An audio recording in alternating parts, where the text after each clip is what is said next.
What's up guys, I am BlackOpsAmazing. Welcome back to another zombies questions and answers video where today, as always, I'm going to be answering a ton of your questions from the comment section below. If there's anything that you want to know to do with the zombie storyline, be sure to leave your comments. The more interesting, the better. Leave a like rating if you enjoyed the video, and also don't forget to subscribe if you haven't already for daily zombies content. But without further ado, when you're ready, here we go. So the first question from Gutty says, who or what created the blundergat? So the blundergat in Mob of the Dead was a weapon that belonged to the Warden. It was a special weapon of his own private collection. It's based off a Civil War era weapon, taking ideas from both the blunderbuss and the Gatling gun. Now if you pack-a-punch the blundergat, it becomes the sweeper, but as you may know, you can also acid gat it, which is another form of an upgrade where it becomes the acid gat, and that is when this weapon becomes real juicy. But if you combine the two together, acid gat and pack-a-punch, it becomes the vitrolic withering. Even if you don't do these though, the blundergat on its own is still really good. But to answer your question, it was a weapon that belonged to the Warden. How do we know this? Well, we can also obtain this weapon from the Warden's office. If you do a small Easter egg, the blundergat will appear and rise up from the Warden's desk, and when this happens, Brutus will yell, "I'm coming for you, 872B," which of course is the serial number, the prison number of our inmate. The next question from that one, Fury, says, why do some of the zombies say Sam? Well, this has been around for a very long time, since the start, since Nacht der Untoten. But why exactly is this in the game? Well, the initial reason why the zombies said Sam in the first place was because this was a coding error. Whenever the zombies swiped out and hit you, originally in Nacht der Untoten, this wasn't intentional. Something in the coding was wrong, and so the zombies would say Sam. It really meant nothing back then, but obviously the developers Treyarch decided to leave it into the game, and as the story developed past Nacht der Untoten, people have added meaning onto this. Obviously, Samantha being in control of the zombies, a lot of people have linked these two. Even though it originally meant nothing, in Derice, as we know, when Samantha took control of the zombies, we can now link it to that. The zombies are saying Sam because Samantha was in control of them. They were saying her name. Of course, like I said, that's not originally what it was, but in terms of story, that's not what everyone links it back to. The next question from Lucas says, hey BlackOpsAmazing, can you explain who says fetch me their souls? And the simple answer to this is, it is the announcer of the zombies, so whoever is in control. So during World at War Black Ops 1, it was Samantha. She was the one who would announce the power-ups whenever you would get a max ammo, and whenever she spawns in the Hellhounds, Samantha would say, fetch me their souls. And then when it came to Black Ops 2, as we know, Richtofen was in control, so when he spawned in the Hellhounds, he would say, fetch me their souls. And then in Black Ops 3, we really don't know. We don't know who the announcer of the zombies is in Black Ops 3, because obviously the zombies' eyes are yellow, but Samantha isn't in control. At least that's what we think. No one knows in Black Ops 3 who really is in control of the zombies. In Gorod Karovi, Zetsubono Shima, Derizen Draka, we have no clue. We can guess, yet we still hear someone say, fetch me their souls. Someone is still the announcer. Who? It sounds like Samantha, but Richtofen says it isn't. It seems like it isn't. Who knows? But to answer your question, who says fetch me their souls, it is the announcer. In World at War and Black Ops 1, it was Samantha. In Black Ops 2, it was Richtofen, and then past that, we're not too sure. Recovering Jethead says, BOA, seeing as you're answering zombies questions, why is your content turned to complete trap? Oh. YOLO Gaming says, is Molten, or however you spell it, is that right? Is that right? I don't know, I'm gonna have to do spell check. Is Molten in the new whoa, what we gotta hold back here? Is Molten in Nuketown at the same time we play? God, I really messed it up. So yes, when we play Nuketown Zombies as the CDC and the CIA agents, Molten is trapped in the bunker at the same time. And we know this because when we knife the bunker, we can hear Molten talk. Obviously, when the nuclear blast went off at the Nuketown testing facility, everyone at the site died.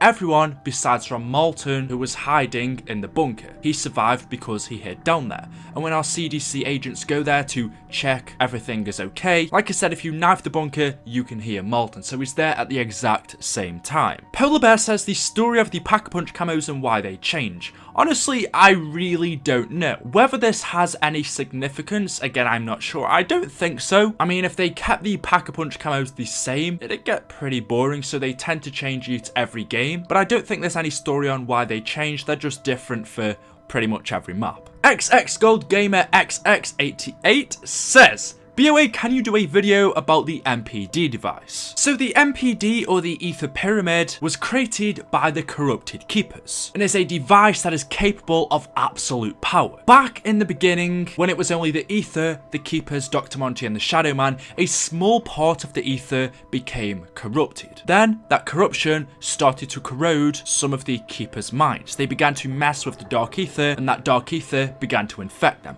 turning them into Corrupted Keepers. The Corrupted Keepers, as I just said, then created the Ether Pyramid. But because of this, a war then broke out in Argotha, the war between the corrupted and uncorrupted Keepers. In the end, as we know, the Corrupted Keepers were defeated, and facing defeat, they decided to hide the Ether Pyramid on a moon within one of the newly discovered dimensions. They hid the Ether Pyramid on the moon and then were banished back to the Dark Ether beneath creation, where they were trapped for eons. So the MPD was created by Corrupted Keepers, and then when the war waged out in Argotha, they hid it on the moon before being banished back to the Dark Ether. And that is why anyone who touches the MPD or comes into contact with it turns evil. That is why they become corrupted. As we know, when Samantha came into contact with the MPD after being teleported away from Doris, when she went in, she became infected by the Dark Ether and turned evil. It's the same for Richtofen.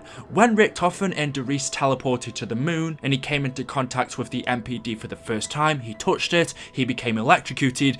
Richtofen then turned evil and started to hear voices in his head. He heard the voices of the Apothecans and the Shadow Man. Since the MPD has a connection, a link to the Dark Ether, anyone who touches it becomes infected and hears the voices of the evil in their heads. Obviously, that's because it was created originally by the Corrupted Keepers, those who were infected by the Dark Ether. Jeanette Ferrer says, what happened to Peter Mccain after the Revelations trailer? Well, Peter Mccain originally was an OSS spy sent to infiltrate Group 935, where he originally worked undercover as a research assistant, but was soon transferred to Verrucht, another Group 935 controlled facility. As we know, after he was transferred to the asylum, Peter's handler, Cornelius Perlin, who worked for the CIA, became suspicious and thought that Peter's identity had been compromised, and so sent in a Marine recon team led by Tank Dempsey to Verrucht to rescue him.